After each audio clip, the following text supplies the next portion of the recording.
Hey guys, welcome to another episode of Storytime. Julius Palmer here. Remember last time I read to you guys we're breaking up? This time we're gonna be doing anyways, I'm gonna be reading to you guys a little something that I got on fanfiction as a little V-Day gift. Now everyone knows that V-Day was a week or so ago, right? And I wanted to read you guys something that I got as a gift on V-Day from a fellow author. Basically, it was like a little thing on the forum that we did where we had to write and exchange fics of what we wanted for V-Day. So here it is. Okay, it's called We're Breaking Up. It's called The Elements by Everything I Liked Was Taken, and it's about my favorite OTP Dot. Okay, so without further ado, enjoy the story, and sorry for the quality, okay? For, the crappiness, okay? Yeah. Alright guys, this is the story, The Elements by Everything I Liked Was Taken. Happy V-Day everyone! So this is for the one and only Yu Takanami, and I know a little thing we both have in common. We both love Dot, and since he requested it for V-Day, then it would just be a shame and tragedy if he didn't get it. So Julius, this is for you. Enjoy. Two different worlds. One fire and one air. The worlds controlled different parts, from the volcanoes to the tsunamis. One was made full of fire elements, hot-headed traits, and had the worst temper there was. The name he was given was Scott Seraph, meaning roughly, warrior of fire.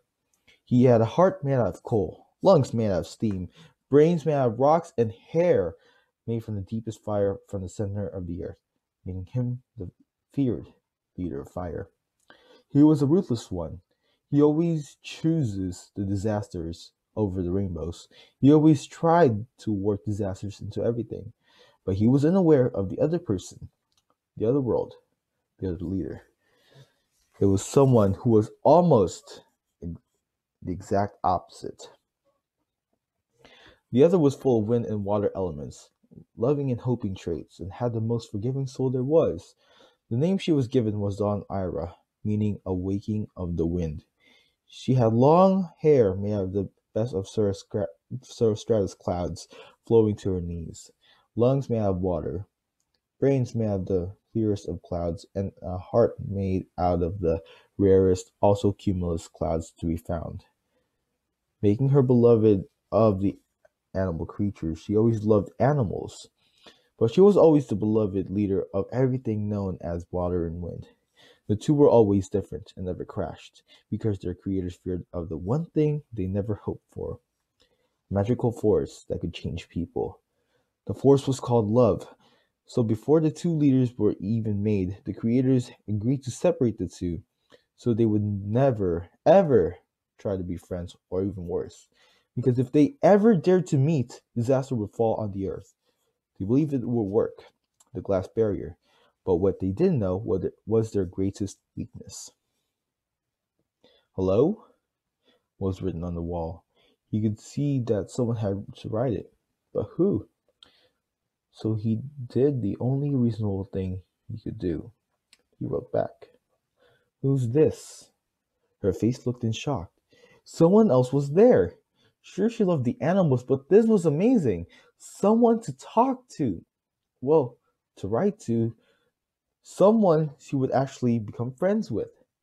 Someone she could find. I'm Dawn. Who are you? And then everything went downhill. The two continued to talk, and the world became in peace. The two leaders of the most disastrous elements were too busy writing and getting to know each other better than to cause storms or disasters. I hate the glass wall. I wish I could see you, Dawn wrote. She longed to have seen Scott. It was like he had become her best friend in the matters of years, hours, or days. The pair talked to each other. They looked at each other every day, every moment they could, just to look at each other. Scott placed his hand on the glass, and Dawn did the same. Meeting his hand, meeting the glass, but it was still like they were holding hands.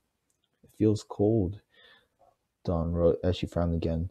All she wanted to do was finally to be able to touch Scott, to feel him, the warmth she always wanted to feel. She quickly stood up and Scott did the same. On three, okay? Dawn quickly nodded as she Dawn quickly nodded her head, agreeing with Scott. The two counted down to three and ran. Crashing into the glass, tiny little cracks had appeared. Both Scott and Dawn smiled as the cracks were forming. Again on three. Scott smiled as he nodded. He and Dawn counted down to three again and ran. The glass cracked more. It was like a baseball had repeatedly hit the glass. The pair nodded at each other, knowing to do it again. Counted to three again, and they were able to break the glass, but not the way they wanted it to break. The glass reformed in seconds. Dawn held back her tears as she saw Scott in the wrong element. His once bright fire hair was cooling down. His breath was now becoming slower and slower. His once steam lungs were nothing but water breaking away his whole body. His face only formed a bittersweet smile. Don't worry, I'll be okay. Scott smiled as he went down onto his knees, and Dawn pounding against the fire element side of the glass. I would rather be in your home for 1 minute than to only see you behind the glass.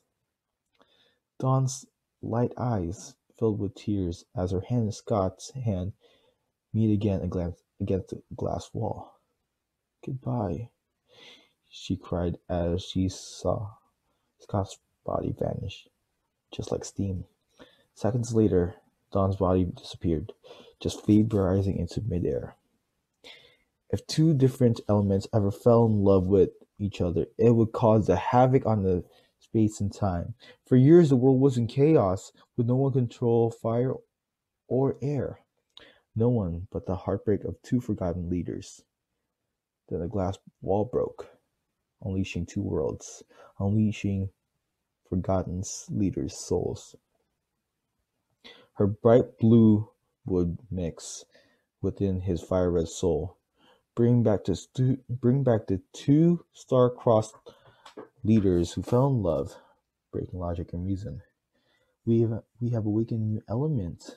Dawn smiled as she unleashed her heart into the air, a powerful tool that should be released into the wild for it to be free and hopeful. Dawn suggested as Scott smiled, nodding his head. A pink spray flew through the air, sending away from the space and into the world. When the two most dangerous elements crashed, they unleashed a magical being, an uncontrolled being into the world, something the creators always feared of. They unleashed the power of love, so everyone could choose whoever they could to fall in love with. Dawn and Scott did go on to rule the elements again, but making sure that only terrible storms happened when they were fighting, and the best of weather would only happen when new love happened. The end. So I hope you liked it. Happy Love Day, everyone. So this is the story itself. It's a small one-shot, a little less than 1,100 words, but it's pretty good.